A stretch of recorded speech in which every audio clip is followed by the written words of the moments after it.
주안에서 인사드립니다. 귀한 낙평교회 꼭 오고 싶었습니다. 제가 약 40년 전에 이 근처에 있는 교회 신광교회에서 전도사를 했습니다. 그때 낙평교회, 남서울교회, 강남 1교회 자주 교사 세미나도 하고 만났습니다. 너무 반갑습니다. 특별히 오늘 고신대학을 위해서 이렇게 마음을 모아주시고 또 기도해 주시고 고신대 주일로 지키면서 저를 불러주셔서 참으로 하나님께 영광이고 여러분들에게 감사 인사드립니다. 제가 오기 전에 홈페이지를 좀 봤거든요. 우리 낙평교회 교회 역사가 있습니다. 참 귀하고 50주년 지나고 53년 이렇게 되고 있는데요. 주보를 보면서 여러분들 우리 낙평교회 성도들이 가져야 될 비전 2032 5가지 비전, 올해 목표를 보니까 신앙으로 살아가기. 제가 이 부분 너무 많이 좋았습니다. 신앙으로 산다. 오늘 그래서 제가 설교를 준비할 때 고신대 이야기도 좀 하겠습니다. PPT 준비했거든요. PPT 중심으로 제가 조금 주의 말씀을 전할 때 설명이 더 필요한 거는 좀 길게 하고 어떤 내용은 빨리 진행하고 이렇게 시간 맞춰서 하겠습니다. PPT를 보겠습니다. 오늘 다음 세대라고 제가 준비해 봤습니다. 요 앞에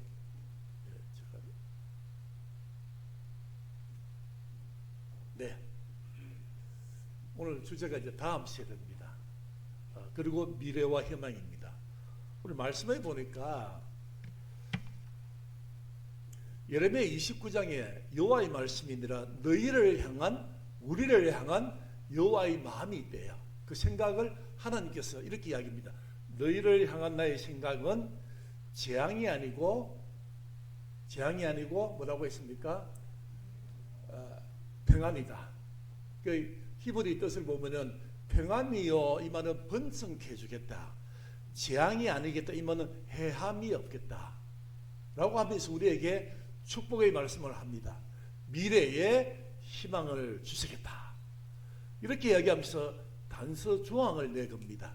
너희에게 번성케 하고 잘되게 하고 재앙이 없고 그리고 평안을 주고 그리고 미래의 희망을 주는데 조건이 뭔가 하면은 온 마음으로 나를 찾고 나를 만나고 나에게 구하면은 미래의 희망을 주시겠다 이 말씀입니다. 오늘 제가 교육 이야기를 좀 하겠습니다. 저는 신학도 했지만은 기독교 교육학자입니다. 그래서 어떤 이야기를 나눌까 하다가 여러분들 성도님들 자녀가 있고 손주들을 생각하면서 또 우리 낙평교회 다음 세대 주일학교를 생각하면서 같이 생각했으면 좋겠습니다. 여러분 다음 세대 우리 자녀들의 신앙교육의 중심축이 어디입니까? 가정입니까? 교회입니까? 학교입니까? 자녀 신앙교육입니다. 교과교육, 학교교육이 아닙니다. 자녀 신앙교육의 중심축이 학교입니까? 교회입니까? 가정입니까? 가정입니다. 목사님 왜 그러면 교회가 아닙니까? 교회도 맞습니다.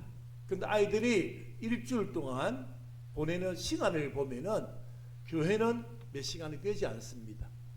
우리 어릴 때는 수요 예배도 있었습니다. 아이들요. 그리고 토요일에 또 교회 왔습니다. 주일도 오후에도 있고 오후도 있고 하루 종일 왼종일 그냥 교회에서 살았습니다. 요즘은 그렇지 않습니다. 주일학교 교사들이 전도사님 목사님들이 애를 바짝바짝 써서 여러분의 자녀들 이 낙평교회 다음 세대를 위해서 애를 쓰지만은 한계가 있습니다. 그래서 저는 자녀 교육의 중심축은 가정이다. 엄마요, 아빠요, 할머니, 할아버지가 자녀, 손주들 교육의 중심축이다. 여러분 제가 질문하겠습니다. 마음속으로 한번 생각해 보세요. 자녀 교육, 자녀 신앙 교육 무거운 짐입니까? 기쁨입니까? 자, 대답을 해보세요. 마음속으로 생각 대답해 보세요. 여러분, 자녀 교육 무거운 짐입니까? 기쁨입니까? 진짜입니까? 다시 묻습니다. 자녀 신앙 교육 기쁨입니까? 무거운 짐입니까? 진짜입니까? 참입니까? 기쁨이죠. 근데 한쪽으로 그렇게 생각할 겁니다. 무거운 짐이다. 저도 아들을 키웠어요. 정말 무거운 짐이었어요. 특히 아이들이 중고등학교 다닐 때 제가 뭐 설명하면 너무 많은데 다 말할 수가 없어요. 특히 우리 둘째 아들이 딸 아들인데 이 아이가 중학교 2학년 중2가 얼마나 무섭습니까? 얘는 좀 빨리 중1 때부터 말을 안 들었어요. 참으로 무거운 짐이었습니다. 한 번은 아이가 약속을 안 지키는 거예요. 꼭 해야 될 거 안 하는 거예요. 주일날 교회 가기로 했는데 아빠 엄마 몰래 몇 번 빼먹었어요. 물론 저도 어릴 때 그랬거든요. 이해는 돼요. 그런데 전체적으로 삶의 태도, 자기가 해야 될 책임감, 지켜야 될 것 안 지키는 거죠. 근데 한번 약속을 했습니다. 너 그러면 다음에 아빠한테 혼난다. 알겠습니다. 그리고 몇 달이 지났는데 정말 지키지 않는 것이 한 가지가 아니고 두 가지, 세 가지 누적이 되어서 제가 불렀습니다. 오늘 아빠가 참을 수가 없어. 너를 혼낼 거야. 네, 알겠습니다. 종아리 걷어. 종아리 올렸습니다. 여러분 자녀들 혼낼 때 손을 가지고 가슴을 치든지 또는 어깨를 치든지 머리를 치면은 안 됩니다. 자녀 교육은 감정이 개입되면 안 됩니다.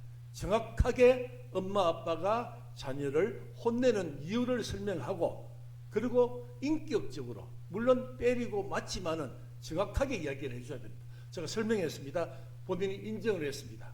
맞겠답니다. 그래서 종아리 걷어 올렸습니다. 제가 뭘 가지고 때린지 아세요? 구약에 보니까 김장원 목사님, 극동방송 이사장님께서 자녀를 키울 때도 그러했답니다. 허리띠를 가지고 자녀를 때릴 때요. 그래서 제가 이야기를 했어요. 성경에 나오는 거다. 아빠 미워하지 마라. 그래서 허리띠를 펴가지고 3번 정도 접어가지고 우리 아들의 종아리를 때렸습니다. 3개 때렸습니다. 몇 번 때렸습니다. 피멍이 들었습니다. 그리고 끝났습니다. 엄마하고 할머니가 아들 손주의 멍드는 그곳에 연고를 발라주고 그리고 기도를 하고 끝났습니다. 10년이 지났습니다. 우리 아들이 군대 갔다 왔습니다. 군대 제대한 기념으로 가족 여행을 갔습니다. 저녁에 야자 타임을 했습니다. 야자 타임 아세요? 무슨 이야기 다 할 수 있도록 야자 무슨 이야기. 그런데 놀랍게도 우리 아들 순서에 눈물을 흘리면서 아빠 기억나세요? 뭐 10년 전에 중1 때 이때 아빠가 저를 때렸죠. 그래 때렸지. 뭘 때린다요? 허리띠를 갖다 때렸지. 그 이야기를 하면서 애가 우는데 제가 미안하다 했어요. 용서를 구했어요. 애가 맞고 나서 친구들을 다 만난 거예요. 야, 너희들 중에서 아버지한테 맞은 사람 다 맞았대요. 허리띠를 가지고 맞은 친구 아무도 없대요. 회초리를 들잖아요. 여기에 대해서 애가 마음에 상처가 있었고 선뿌리가 20년 동안 있었어요. 다 이야기하는 거예요. 아빠 때릴 때는 마음 알지만은 왜 허리띠를 때렸냐고. 제가 그 이야기 듣고 내가 미안하다 했습니다. 여러분 그만큼 자녀 교육은 힘듭니다. 감당할 수가 없어요. 제가 찬송가 하나 부르겠습니다. 찬송가 몇 장 가사인지 아는 사람은 오늘 저하고 식사를 제가 대접하겠습니다. 무거운 짐을 나 홀로 지고 견디다 못해 쓰러질 때 불쌍히 여겨. 찬송가 몇 장입니까? 330. 제가 돈 아껴야 되겠어요. 337장 후렴입니다. 여러분 아시죠? 제가 앞구절을 부를 테니까 뒷구절을 같이 부릅니다. 무거운 짐을 나 홀로 지고 견디다 못해 쓰러질 때 불쌍히 여겨 구원해 주리 은혜의 주님 오직 예수. 자녀 신앙교육, 다음 세대 교육 너무 무거운 짐입니다. 감당할 수 없습니다. 제가 많은 교회를 다니고 목사님 만나고 신학교 교수 만나고 주일학교 교사 만나고 학부모 만나잖아요. 정말 다음 세대 힘듭니다. 자, 그렇다고 해서 이 다음 세대가 선택입니까? 필수입니까? 필수입니까? 선택입니까? 해도 되고 안 해도 되는 건 아닙니다. 선택이 아닙니다. 저는 대학에 있잖아요. 학생들이 졸업을 하기 위해서 졸업을 할 때 교양 과목, 전공 과목이 있습니다. 필수 과목을 학점을 받지 못하면 졸업이 안 됩니다. 선택 과목은 본인이 선택하면 됩니다. 자녀 신앙교육입니다. 자녀 신앙교육은 선택이 아닙니다. 신명기 6장에 보니까 일어섰을 때, 앉아있을 때, 누워있을 때 항상 여호와의 말씀을 가르치고 지키고 행하게 하라. 제가 아는 교수님이 한 분 계신데 이분은 교육학 교수님입니다. 여자 교수님입니다. 아이를 키운 딸 둘이 키웠습니다. 둘째 딸이 너무 말을 안 들어가지고 이제 충돌이 일어났어요. 식탁에서 일이 벌어졌어요. 그리고 거실까지 나와가지고 딸하고 엄마가 40대 후반하고 이 10대 이 딸이 갈등이 생겼어요. 손을 들어가지고 엄마가 딸을 때려 할 때 딸이 엄마 손목을 딱 잡았습니다. 중학생 힘 좋거든요. 엄마를 못 이깁니다. 그리고 얘가 입에 담으면 안 될 말을 하면서 나 엄마 싫어! 나 죽어버릴 거야. 나 집 나갈 거야.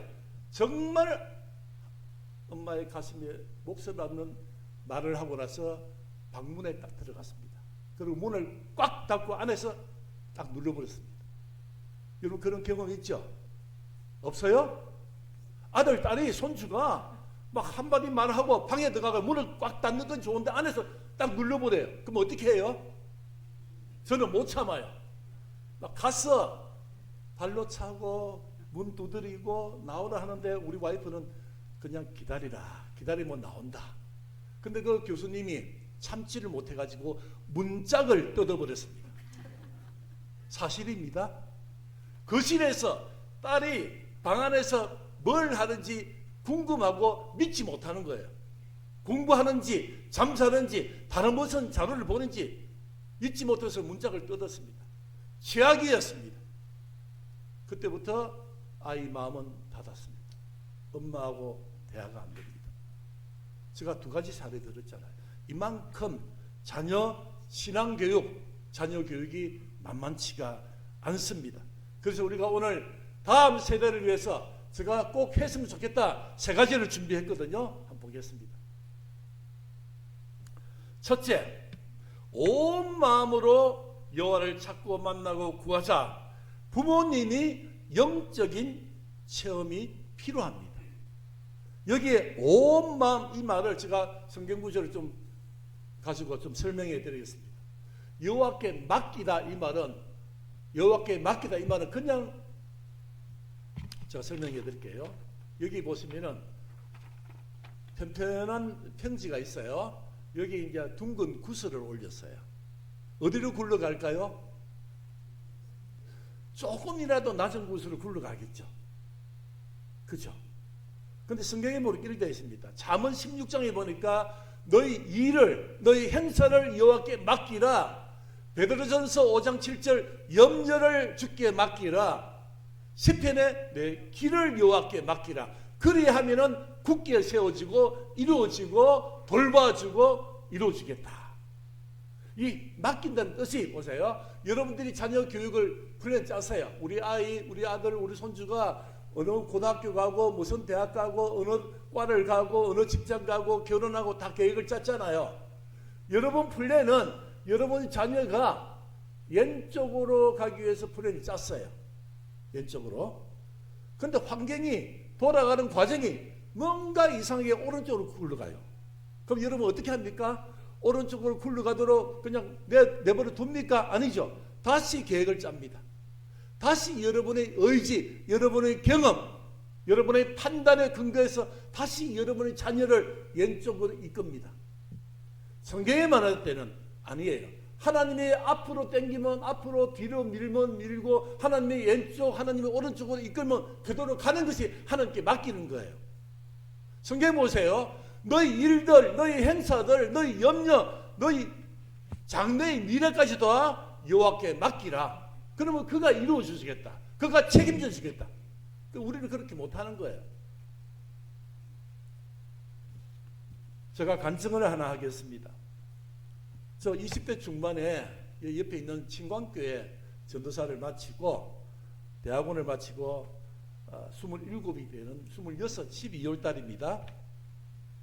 그때 제가 없는 게 세 가지가 있었어요. 산무 세 가지가 없었어요. 첫째, 군대를 가야 되는데 군대를 안 갔어요. 면제 받은 것이 아니고 가야 되는데 군대를 연기해 둔 거죠. 얼마나 큰 문제입니까? 26, 27 되는 남자에게. 둘째, 여자친구가 없어서 결혼을 못했어요. 요즘은 결혼 늦게 하잖아요. 저희 딸도 30이 넘었는데 아직 결혼 안 해요. 근데 우리 그때 전도사님들이 27, 26 결혼 많이 했어요. 그리고 직장이 없었어요. 26, 27 남자에게 군대 문제, 배우자 문제, 직장 문제, 그 세 가지가 제일 중요하지 않습니까? 이거 없어서 제가 12월 말에 고민하다가 너무 불안한 거예요. 기도도 안 돼요. 신학 공부하고 전도사 사역까지 젊은 청년이 기도가 안 돼요. 왜 안 될까요? 불안하고 불투명하고 불확실하고 성령의 불을 받아야 되는데 안 되는 불을 다 받았어요. 불안하고 불투명하고 불확실하고. 그래서 견딜 수가 없어서 2월달 졸업을 앞두고 1월달에 작정을 했어요. 신촌에서 가방 메고 성경책 넣고 두루마리 휴지 넣고 물병 넣고 여의도로 왔어요. 여의도 순복음교회에서 운영하는 기도원 같습니다. 오살리 금식 기도원 가본 사람 많이 계시죠? 우리 그때 그랬어요. 기도원 같습니다. 뭐 때문에 갔을까요? 7일 금식 기도하기로 하고 7일 금식 기도하기로 하고 제가 없는 세 가지. 하나님 장교로 군대 가게 해주세요. 27살 때 어떻게 병으로 갑니까? 우리 동생도 군대 다 갔다 왔는데 늦게 가면서 장교로 가게 해주세요. 하나님 배우자를 주세요. 하나님 직장을 주세요. 이 세 가지 없는 것 가지고 7일 금식 기도하기라고 기도원 갔습니다. 도착했습니다. 하나님께 인사해야 되니까 대성전에 가서 잠깐 기도하고 중3층, 중2층에 앉아서 보는데 놀라운 일이 저 앞에 벌어졌습니다. 우리 고신 그렇지 않습니까? 저 자른 교회도 그렇고 저는 고신의 아들 딸이에요. 우리 할머니 할아버지 다 고신 장로 고신 목사예요. 가보니까 오살리 금식기도 이 앞에 있는 강대상이 엄청 커요.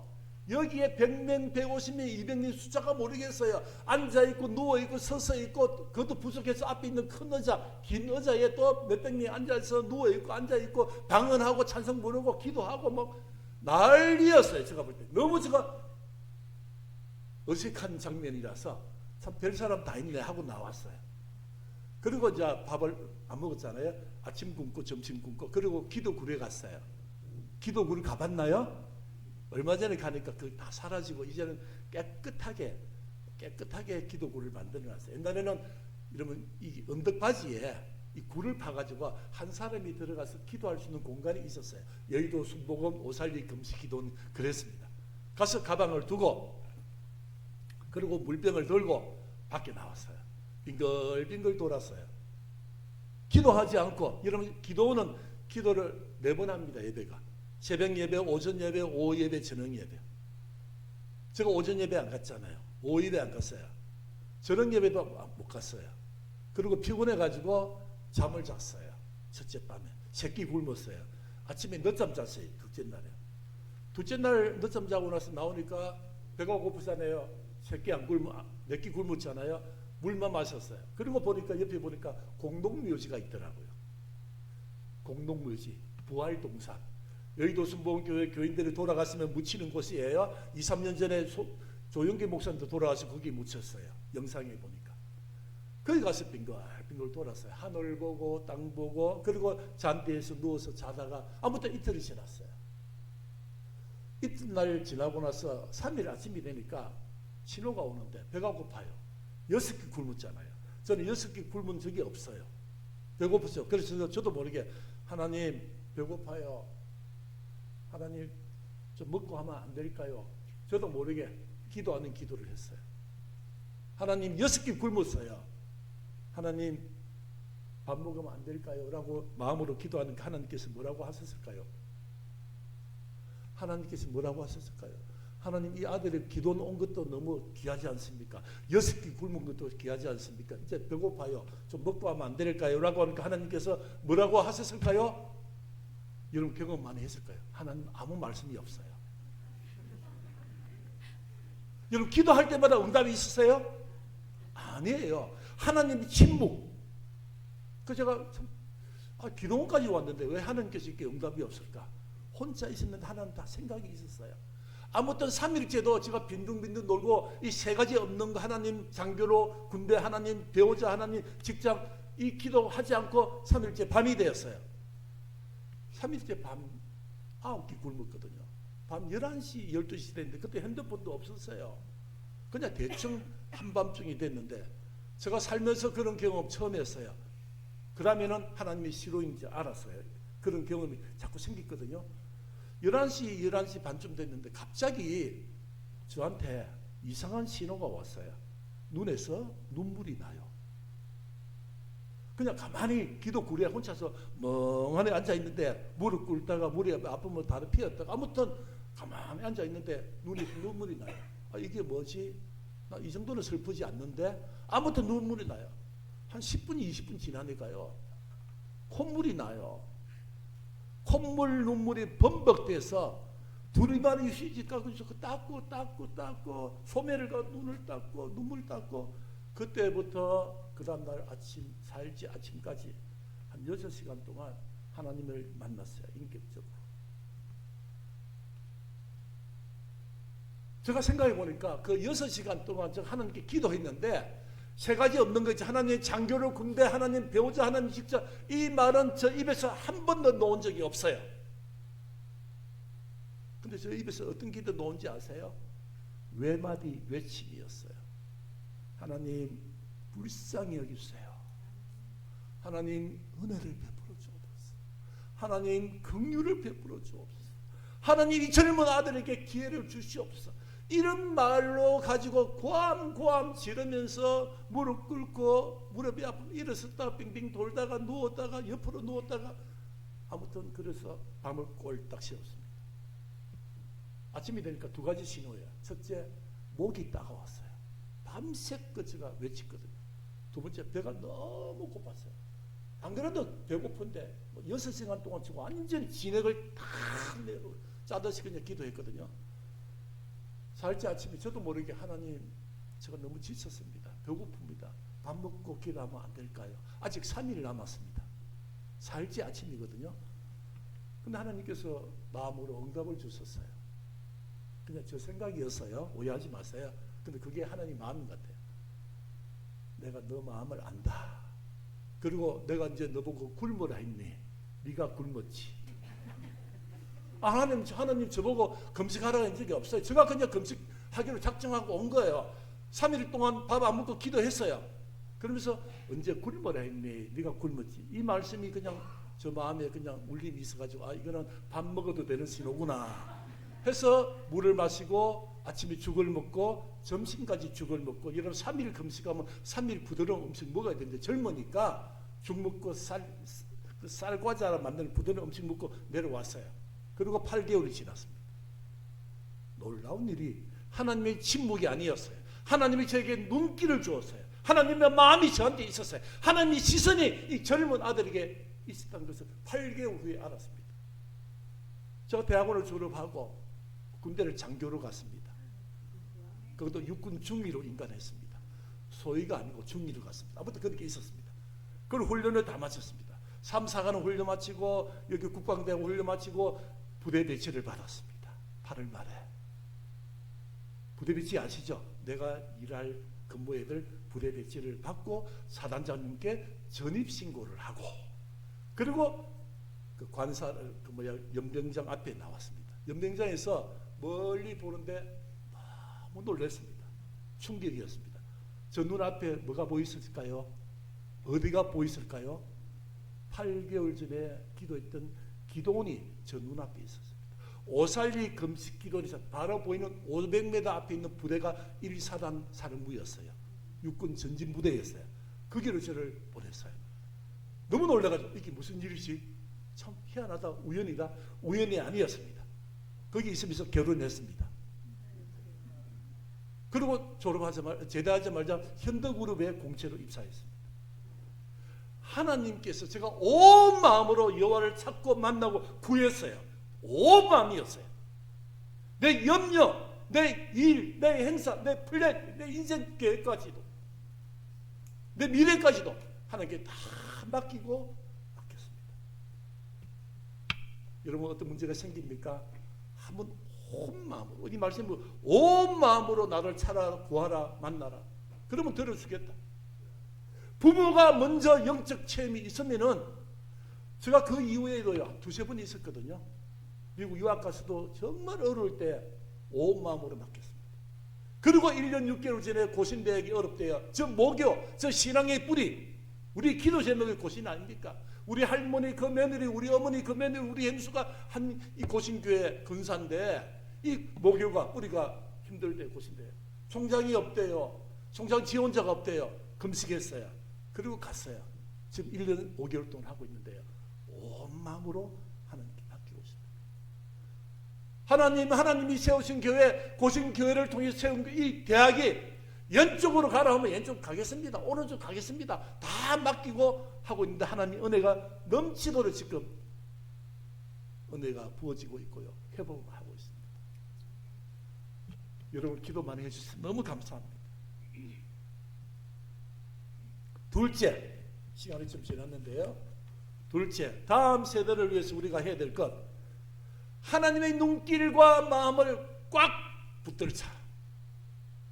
오늘 읽지 않았지만은 열왕기상 9장에 보니까 솔로몬이 나옵니다. 솔로몬이 나오는데 이렇게 되어 있습니다. 열왕기상 9장에 보니까 솔로몬이 하고 싶은 일이 2가지가 있었어요. 하나는 교회 성전을 건축하는 거하고 하나는 왕궁을 짓는 것이었습니다. 성전을 짓고 왕궁을 다 건축했습니다. 그러니까 여호와께서 빨간 밑줄 보세요. 다시 솔로몬에게 나타나서 이런 이야기를 합니다. 너무나 축복된 말씀이거든요. 나의 눈길과 나의 마음이 이 성전에 머물겠다. 성전을 거룩한 곳으로 만들겠다. 너의 왕위를 경국해 주겠다. 이렇게 축복을 말씀합니다. 저는 이거 읽다가 다시가 너무 궁금했어요. 다시라면은 이전에 여호와께서 솔로몬에게 나타났었으니까 다시 나타난 거 아닙니까? 그래서 성경을 찾아봤습니다. 보니까 3장에 보니까 이런 장면이 옵니다. 여호와께서 솔로몬에게 내가 너를 너무 좋아한다. 너무 사랑하고 축복한다. 너에게 주고 싶은 게 있는데 딱 하나만 구하라. 솔로몬이 무엇을 구했나요? 오래 사는 장수를 구하지 않았어요. 부귀영화 구하지 않았어요. 나를 힘들게 하는 저 악인들을 하나님 거두어 가주세요. 이런 기도하지 않았어요. 왕에게 꼭 필요한 지혜를 구해서 왕 역할을 근사하게 잘했습니다. 나머지까지도 하나님께서 복을 더해 주셨습니다. 솔로몬이 그런 한번 경험했잖아요. 하나님의 은혜를 받았잖아요. 오늘 다시 나타나서 하나님께서 하시는 말씀이 나의 눈길과 나의 마음을 이 성전과 너의 왕위와 다 지켜주겠다. 그런데 놀라운 것은 하나님께서 조건을 내겁니다. 여기는 없네요. 조건이 뭔가 하면은 만일이라는 이야기가 옵니다. 열왕기상 9장의 1절부터 쭉 축복하다가 6절까지 축복하다가 9절에 뭐라고 하는가? 만일 내가 너에게 명한 율례와 법도를 지켜 행하지 않고 순종하지 아니하면은 모든 것을 끊어버리겠다. 이야기거리로 만들고 조속거리로 만들겠다. 쉽게 말해서 축복하지 않겠다. 조건을 내겁니다.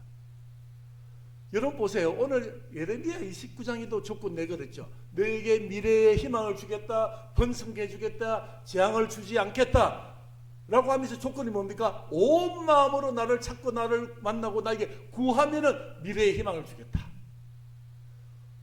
이 열왕기상 9장에도 나의 눈길과 나의 마음이 이 성전과 너의 왕위를 건국해 주는데 만일 반대로 하면은 끊어버리고 너희 모든 스토리를 조속거리로 만들겠다. 여러분 왜 하나님께서 조건을 내걸까요? 왜 하나님께서 성경 읽다가 보면은 만일 이 말을 왜 하실까요? 앞에 축복하시고 언약하시고 약속하시면 끝나는 좋은데 왜 만일 이렇게 조건을 내걸까요? 우리를 너무 사랑하기 때문에, 인간의 본성을 알기 때문에. 저는 요즘 이메일이나 카톡이나 문자 보낼 때마다 이 말을 많이 썼거든요. 형통하세요. 만사 형통하세요. 하시는 일, 사업, 가정에 형통하세요. 바꿔오세요. 여러분 모든 일이 다 술술 다 잘 풀리고 자녀들이 이런 마음대로 다 됩니까? 형통이 안 되더라고. 형통 안 할 때가 잘 될 때보다 잘 안 될 때가 많아요. 그래서 제가 인사말을 바꿨어요. 형통하세요라고 하면서 혹시나 자녀들이 좌절하고 실패하고 실수할 때 다시 회복할 수 있는 회복의 은혜를 주세요. 우리의 삶이 그런 것 같아요. 여러분 생각해 보세요. 저나 여러분이나 할 수 있는 일이 많습니까? 할 수 없는 일이 더 많습니까? 할 수 없는 것이 훨씬 많은 나약하고 연약한 우리의 존재입니다. 하나님이 아시기 때문에 조건을 내그래요. 성경 읽으시다가 앞에 축복, 약속, 언약의 약속 놓으면요 감사하세요. 그러다 갑자기 넘어가는데 만일 조건을 내거면 여기에 집중해야 됩니다. 하나님의 은혜가 거기 있는 겁니다. 근데 성도들이 앞쪽에 축복만 누려요. 축복만 생각해요. 축복이 끊어지면 하나님을 떠나요. 그래서 아시기 때문에 하나님께서 조건을 내그래요. 하나님의 마음이고 하나님의 방법이고 하나님 축복하는 원리예요. 아시겠어요? 성경 읽다가 뒤쪽에 뭔가 넣으면 이거 너 더 붙들어야 되겠구나. 그 하나님 원리예요. 제가 총장 되고 나서 서울에 있는 장로님 한 분을 만났어요. 장로님. 여러분 잘 아시는 장로님입니다. 김경래 장로님 아세요? 이 고신척 교회의 제일 어르신이에요. 작년에 96세, 올해 97세입니다. 양하진에 있습니다. 그 어르신께서 고신 장로님으로서 우리 한국교회 100주년 기념 사업을 한경직 목사님 모시고 실무를 다 본 귀한 어르신이세요. 고신대 총장 되고 나서 찾아갔습니다. 아들 같은 총장이 왔으니까 축복해 주고 봉투를 주시고 격려해 주시고 두 가지 말씀을 했습니다. 그런지 아세요? 이 총장 기도하세요. 기도하면 아이디어가 생기고 아이디어가 생기면 고신대 문제 해결된다. 믿습니까? 너무 놀라운 이야기였어요. 다 아는 이야기지만 기도하세요. 기도하면 문제 해결됩니다. 이렇게 보통 이야기하는데 목사님들이 가르치는데 이분은 기도하세요. 기도하면은 아이디어 고신대에게 맞춤형 아이디어가 생기고 하나님께서 맞춤형 솔루션 해결책을 가져오겠다. 두 번째 뭔지 아세요? 본질을 놓치지 마세요. 고신대학교의 본질, 고신교회의 본질, 복음의 본질, 기독교 대학 교육의 본질, 이건 놓치면 존재의 이유가 없다. 두 가지 말씀을 했거든요. 받아 적었어요. 그리고 헤어지는데 더 놀라운 것은 제가 주차장에 나와서 전화하는데 장로님께서 직접 운전하시고 96세 어르신이 직접 운전하시고 제가 있으니까 이 총장 왜 안 가요? 조심해서 가세요. 제가 차에서 내려서 장로님 알겠습니다. 건강하세요. 인사하고 장로님이 직접 운전하시고 나가는 차를 봤어요. 직접 운전하는데 올해는 좀 아팠어요. 하여튼 제가 1년 6개월 전에 좀 괜찮았거든요. 소나타였어요. 20년 정도 된 차에 다 기스나고 찌그러진 제가 사진에 놨거든요. 여러분 그런 차를 타고 가시는 96세 어르신이 고신대 후원금을 주시고 기도해 주시고 두 가지 본질 기도 학교 왔습니다. 교수들 전체 앞에서 이야기했습니다. 여러분 부산 경남에 대학이 23개 있거든요. 총장들이 만나요. 만나면 대학 총장들마다 부산대도 어렵고요. 부경대도 어렵고 동아대 모든 대학이 다 힘들다 하거든요. 그럼 어떻게 합니까? 물어보면 어떤 총장님은 경영 원리를 내세우고요. 원가 절감, 재정 절감도 이야기하고요. 할 거 이야기 다 해요. 틀린 말이 아니에요. 저는 플러스 하나 더 이야기합니다. 기도합시다. 우리 교수 직원들한테 기독교 대학이 다른 게 뭐냐? 고신대학이, 고신교회가 세우신 대학이 다른 게 뭐냐?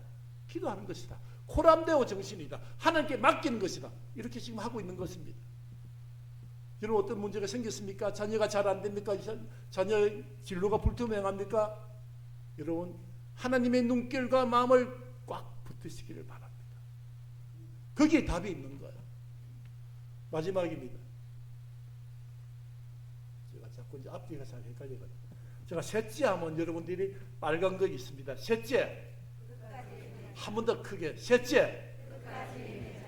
제가 여기에 좀 강조를 하고 싶어요. 제가 많은 그리스도인들 만납니다. 주일학 교사 만나고요. 목회자 만나고 자녀들 만나는데 오늘날 한국 교회가 고신교회를 포함해서 많이 힘이 없대요.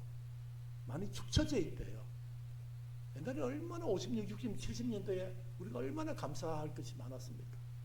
너무 자존감이 떨어져 있어요. 너무 쉽게 포기해요. 너무 쉽게 포기해요.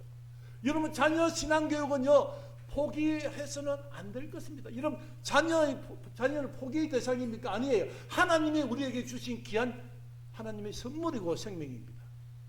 아이가 공부 좀 못했다. 아이가 학교 성적이 좀 교과 성적이 안 좋다. 아이들이 원하는 대학 못 갔다. 여러분 그런다고 해서 그 자녀를 우리가 포기합니까? 아니에요. 끝까지 하는 겁니다. 끝까지. 저는 교육학자이기 때문에 그 IQ를 그 지능지수 있잖아요. 그 원리를 알아요. 잠깐만 생각해 보세요. 여러분 누가 영재입니까? 누가 수학 공부 잘하고 누가 영어 잘하고 누가 과학 잘하고 누가 목회 잘하고 누가 사업 잘하고 누가 영재입니까? IQ 130 이상이 보통 영재라 합니다. IQ 검사 130 이상 한 5%밖에 안 되거든요. 여러분들 IQ가 얼마인지 아시죠? 여러분 국민학교 다닐 때 나이 드신 분들은 우리 어릴 때 국민학교 다닐 때 IQ 검사했어요. 그거 믿지 마세요. 그거 가지고 이런 평생 동안 열등감 가지지 마세요. 정말입니다. IQ가 우리나라 국민들의 IQ가 100, 평균이 100입니다. 100. 어떤 데 104. 평균이 100이라는 것 같으면 92도 있고 96도 있고 108도 있고 112도 있다는 이 말이에요. 편차가 IQ 검사하잖아요. 편차가 15, 12, 22예요. 그럼 편차가 있기 때문에 95나 110이나 똑같다 그 말이에요. 근데 130 넘어가면은 영재입니다. 우리나라 3대 영재가 있어요. 첫 번째 지금 63세, 62년생이니까 63세쯤 된 김땡땡 이름 기억하세요? 우리나라 역사상 가장 IQ가 높은 기네스북에 올라간 영재가 있습니다. 김땡땡. 지금 60대 중반입니다. 난리 났거든 그때요. 흑백 TV 때 난리 났어요. 지금 뭐하고 계세요? 평범하게 살고 계세요. 두 번째 영재가 나타나. 지금 27, 8 송땡땡. 들어봤어요? 10몇 년 전에 송땡땡 있잖아요. 8살 때 막 어려운 문제 다 풀고 한국 TV, 일본 휴지 TV 다 나와가지고 문제 풀고 난리 나세요. 10살 때인가 12살 대학 갔습니다. 지금은 27인데 지켜봐야 됩니다. 평범합니다. 또 한 명이 슈퍼 영재, 고도 영재가 나타난 189. 지금 14살, 13살. 유튜브 보면 다 나와 있습니다. 영재하면 그 친구가 떠요. 지금은 이 친구가 한국 서울과학고 입학했다가 다시 학교로 나왔습니다. 학교 나왔습니다. 무슨 이유인지 모르겠지만 지켜봐야 됩니다. 여러분 물어볼게요. 기도 영재, 신앙생활 영재는 누가 영재입니까? IQ 높은 사람이 기도 영재, 신앙생활 영재입니까? 이 말은 잘한다 그 뜻이에요. 다른 말은 신앙생활 잘하고 기도생활 하는 거 이거 이야기하고 싶어서 제가 비유를 드는 거예요. 여러분 신앙생활 잘하는 사람은 IQ 200이 잘하는 게 아니에요. 한번 기도했잖아요. 응답이 없잖아요. 포기합니까? 아니죠. 2번, 3번, 4번 주님 오실 때까지 응답 있을 때까지 기도하는 것이 포기하지 않고 끝까지 해내는 사람입니다. 신앙생활은 기도는요 머리로 하는 게 아니에요. 하나님을 향한 그 열정과 그 눈길과 그 마음을 가지고 하나님께 매달리고 하나님 주실 때까지 포기하지 않고 끝까지 하는 사람이 신앙생활입니다. 마태복음 보세요. 끝까지 견디는 자가 구원을 얻으리라. 사업도 목회도 자녀 교육도 영어 공부도 모든 것을 다 끝까지 해야 됩니다. 우리 너무 포기가 빨라요. 고신대 왔을 때요 많은 사람도 그랬습니다. 학교가 힘들다, 안 된다, 문 닫는다. 거기 있는 사람들이 그랬어요. 제가 다니면서 이야기합니다. 고신대학은 하나님께서 79년 전에 해방되고 나서 1946년에 이 부산에 고신교회를 세운 거예요. 대학을. 그리고 전쟁 중에 51년도에 복음병원을 세웠어요. 복음병원이. 지금 복음병원이 이제 6개월 전부터 흑자 났어요. 몇 년 동안 계속 적자였거든요. 지난 7월 달부터 흑자였습니다. 너무 감사하죠. 고신대학이 이번에 학생 모집이 98.6% 모집했습니다. 수도권에서는 안 놀래죠. 지방은 힘들거든요. 여러분 이 고신대학, 여러분들이 기도하는 고신대 복음병원은 포기의 대상이 아니에요.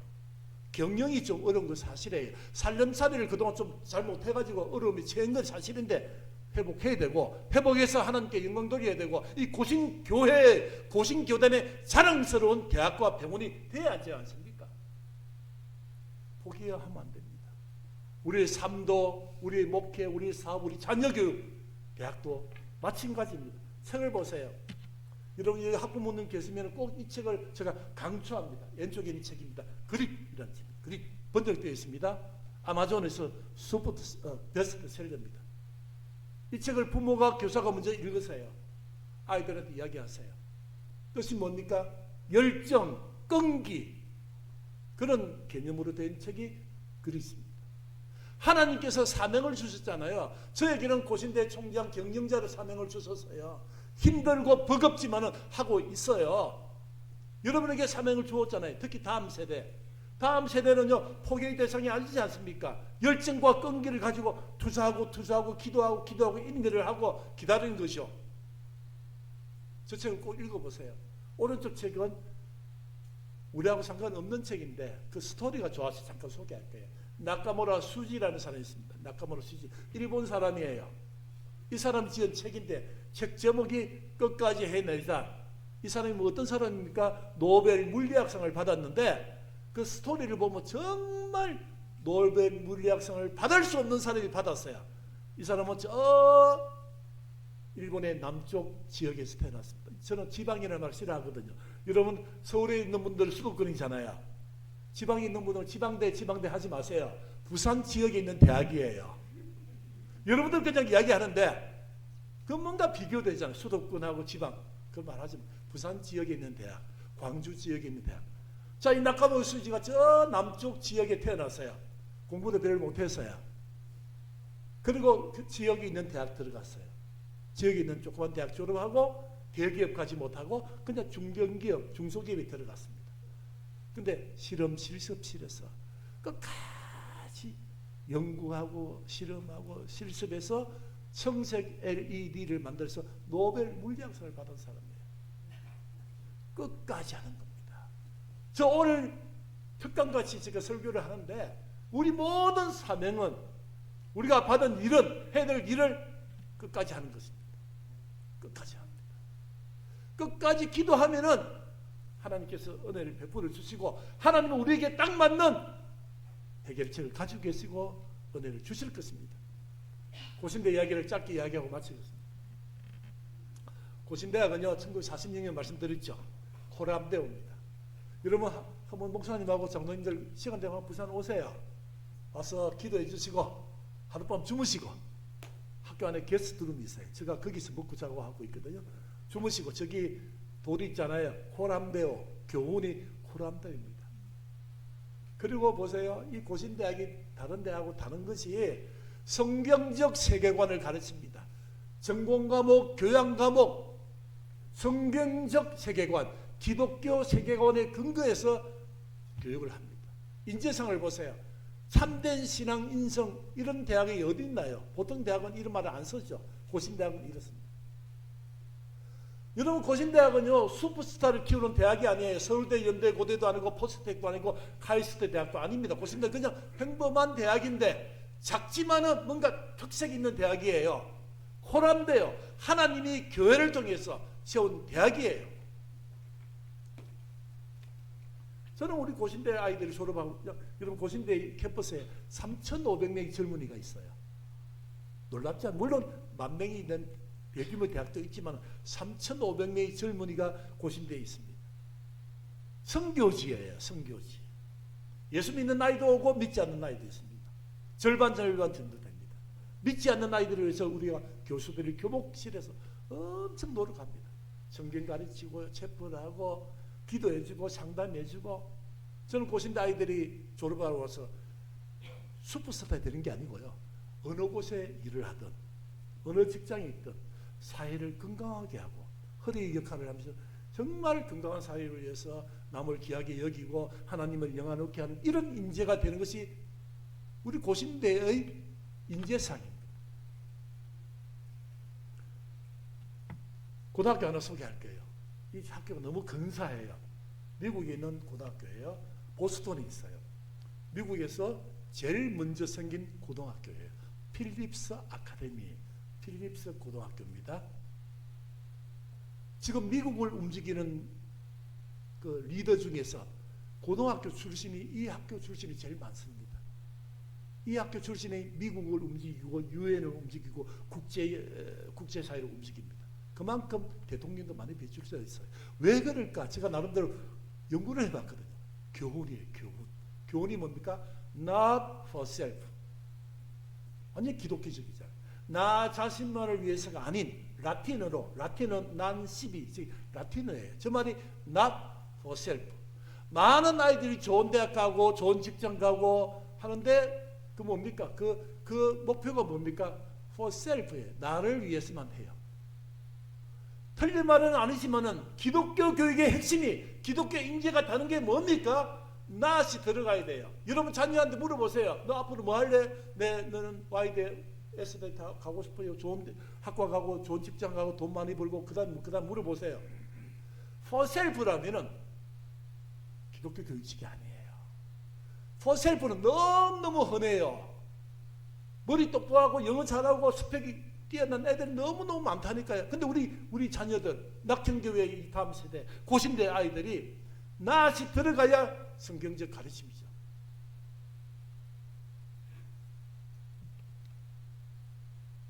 하나 더 사진을 보세요. 이거 얼마 전에 제가 알았는데요. 캡처해서 편집해 왔습니다. 이 박진이라는 학생이 있습니다. 하버드 대학 최우수 졸업생입니다. 하버드 대학 최우수 졸업생이 졸업식 연설을 합니다. 대표 연설. 이렇게 시작됩니다. 사랑하는 졸업생 여러분, 저를 포함해서 여러분 다 너무 많은 것을 받았다. 하나님께 우리에게 준 게 너무 많다. 우리가 받은 게 너무 많다. 이 좋은 대학에 공부하고 좋은 교수님, 좋은 환경에서 공부해서 이제 졸업을 하고 사회에 나간다. 졸업 시작이, 연설문 시작이 나의 재능으로 무엇을 할 수 있을까 생각하는 졸업생이 되었으면 좋겠습니다. 이 아이 특징이 뭔지 아세요? 엄마 아빠가 이민 갔어요. 서울에 살다가 정말 힘든 이민 갔어요. 뉴욕에서 식당에서 미용실에서 손톱 정리하고 식당 일하는 엄마 아빠 그 가정에 태어나서 자란 아이예요. 공부 열심히 해서 하버드 때 갔습니다. 실력은 높게 자세는 겸손하게 제대로 배운 거예요. 연설하는데요. 그 앞에 엄마 아빠 앉아 있었어요. 엄마 아빠가 막 울어요. 한국말이 좀 서툴렀지만 엄마 아빠 울지 마세요. 그 장면이 보입니다. 영상에. 저는 그것보다도 왜 이거를 제가 여러 번 설명하고 이걸 가지고 제가 고신대 계속 이야기, 이번에 졸업식 때 입학식 때 이 이야기 했습니다. 제가 이런 이야기합니다. 내가 나의 재능으로 무엇을 할 수 있을까? 여러분 왼쪽에 사진 보면은 졸업식 연설 시작이에요. 나의 재능으로 무엇을 할 수 있을까요? 근데 마지막 끝낼 때는 뭡니까? 나의 재능으로 다른 사람을 위해서 무엇을 할 수 있을까요? 생각하는 졸업생이 되었으면 좋겠습니다. 하버드 졸업하면 좋은 직장 갑니다. 로펌 가고요. 펀드 매니저 되고요. 좋은 직장이 다 예비되어 있습니다. 그런데 이 졸업생 대표가 나의 재능으로 다른 사람을 위해서 무엇을 하나님이 우리에게 재능을 주셨는데 for self라면 의미가 없다. 여러분 누가 리더입니까? IQ 높다고 리더가 아니고요. S대 높다고 리더가 아니에요. 살아보니까 40대, 50대, 60대 돼 보니까 낯이 들어간 사람이 지도자가 되더라고요. 다른 사람을 귀하게 여기고 내가 희생하고 헌신하고 여러분 그것이 우리의 가르침 아닙니까? 여러분 자녀들 다음 세대 중고등학교 성적이 조금 떨어졌어요. 원하는 성적이 안 나왔고 원하는 대학 못 갔어요. 그래도요 희망이 있어요. 여러분 자녀에게 다음 세대에게 하나님이 재능을 주었거든요. 마지막 이야기를 이를 하고 싶어요. 여러분 우리나라 교육은 줄을 세가지고 100명의 아이 줄을 서요. 스타트 라인을 서게 해가지고 출발하면 땅 울리면 뛰어갑니다. 1등부터 100등까지 나와요. 그건 교육이 아니에요. 저는 이렇게 가르칩니다. 운동장에 큰 원을 그리고 가지고 큰 원을 그리고 100명 아이들한테 너가 달려가고 싶은 곳 그 방향을 잡아라. 동서남 어디든. 그리고 땅 울리잖아요. 그럼 다 1등이에요. 이게 교육이에요. 여러분 저는 많은 자녀 교육을 상담하고 사례가 있거든요. 20대 가지고 사는 게 아니에요. 10대 교과 성적이 좋을 수도 있고 나쁠 수 있어요. 물론 그 다음에 유리할 수도 있지만 그거 가지고 인생 사는 게 아니에요. 제대로 부모님이 자녀 신앙교육, 그 정신, 그 마음, 그 신앙을, 믿음을 제대로 심어주면은 아이가 어떻게 40대, 50대 바뀔지 몰라요. 어떻게 하나님께 영광 돌리고 사회에 귀하게 쓰임받을지 누가 알겠습니까? 우리 오늘 말씀을 정리해 보겠습니다. 아이고, 이제 넘어가야 될 시간이 안 돼서 요거 하나만 이야기할게요. 짧게 하면은 이 교육의 네 기둥이 있는데 마지막입니다. 우리가 왜 공부하고 왜 여러분 공부합니까? 알기 위해서 공부한다. 행동하기 위해서 공부한다. 더불어 살기 위해서 공부하는데 아시는데 마지막이 중요합니다. 존재학습. 제가 이 이야기를 하면 많은 교사들이 웁니다. 많은 엄마들이 울어요. 이 존재학습. 하나님은 우리에게 각자 재능을 주셨고 귀하게 여길 수 있었고 그리고 여러분 자녀를 주었어요. 1분 사례니까 짧게 할게요. 부산에 중학교 교사 부부가 있었습니다. 교사 부부 한 학교 교사 부부 결혼했어요. 그리고 애를 낳았어요. 그리고 남편은 다른 학교로 전근 가고 그 아내는 그 학교에 있습니다. 애를 낳았는데 6개월 지났는데도 이게 눈을 안 맞춰요. 뭔가 이상해서 병원 가보니까 선천적 자폐증이었습니다. 절망했습니다. 엄마가 이 아이를 버려버릴까, 입양시킬까, 심지어 고층 아파트에서 이 아이를 안고 떨어져 같이 죽어버릴까. 이해가 안 되는 거죠. 왜 우리가 이렇게 건강하게 사는데 우리 가정에 이런 아이를 주셨는가. 자, 그렇게 하고 있는데 이분이 교회를 다니기 시작했답니다. 어떻게 교회 간지 모르겠어요. 제가 이야기 들은 이야기거든요. 은혜를 받았는데 이 엄마가 자폐증, 선천적 자폐증 가진 엄마가 중학교 교사가 갑자기 이런 생각이 들더랍니다. 창조주 하나님이 계신데 우리 이 아이를 세상에 보내기는 보내야 되겠는데 어디로 보낼까 하나님이 생각을 했다는 그 생각 들더래요. 유럽을 보낼까 아프리카, 아시아 다 하다가 한국, 대한민국 그 중에서 남단에 있는 부산에 그 중에 어느 가정에 보낼까 젊은 교사 부부에게 보내면 잘 키울 것 같다. 그래서 이 아이가 내 품에 왔다. 여기까지 생각이 이르는 거예요. 그때부터 교육이 달라졌어요. 그 아이 자폐증을 가졌지만 중증 장애를 가졌지만 그 존재를 인정하는 거예요. 받아들이는 거죠. 그 존재를 인정을 안 하니까 죽여버릴까 뛰어내릴까 버려버릴까 생각했잖아요. 존재학습이에요. 나의 존재도 여러분 자녀 다음 세대 여러분 아들 딸 손주들 존재를 귀하게 여기세요. 단순히 교과 성적으로 학교 성적으로 아이를 판단하고 하면 안 되는 거죠. 그 교육이 아니에요. 그 조건이잖아요. 이런 조건이 충족 안 되면 포기할 겁니까? 아니지 않습니까? 신앙과 자녀 교육은 그런 대상이 아니에요. 존재학습. 그 존재를 받아들이면 교육이 시작합니다. 그때부터 이 엄마가 지극정성으로 자폐증 아이를 키웠습니다. 특수학교 보내고 지금 아이 살아요, 건강하게. 둘째는 정상으로 태어나.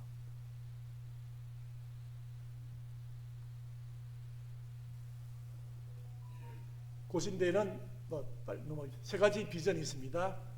혁신합니다. 저 과를 지금 6개를 없앴어요. 안 되는 과를. 작년 올해.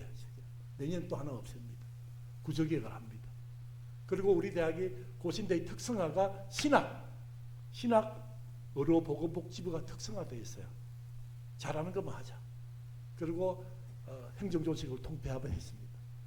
그리고 재정이 힘든데 많이 도와주셔서 많이 회복을 하고 있는데 아직까지도 어려운 것은 사실입니다. 그렇지만 하나님께서 포기하지 않으면 하나님께서 고신대를 회복시켜 주시고 한다고 믿습니다. 그리고 입학 자원이 부족한데 너무 감사하게도 재작년에 83%였어요. 작년에 95%, 이번에는 98%. 너무 감사하죠. 그리고 교회를 섬기고 지역사회를 섬기고 세계 선교 중심 대학. 그리고 이번 9월달부터 외국 애들 많이 뽑을 거예요. 적어도 한 500명이 와가지고 고신대 캠퍼스에 3,000몇 명 중에서 500명, 1,000명이 외국 아이들 와서 신학을 공부하고 기독교 세계관을 공부하고 이게 세계 선교 중심 대학 이런 역할을 하고 있습니다. 여러분 오늘 함께해서 고맙습니다. 좀 설교를 길었는데 이해해 주시고요. 고신대를 위해서 제일 중요한 건 기도해 주시는 겁니다. 우리 할머니 기도할 때마다 고려신학교 보문배원이었어요. 여러분도 그렇죠?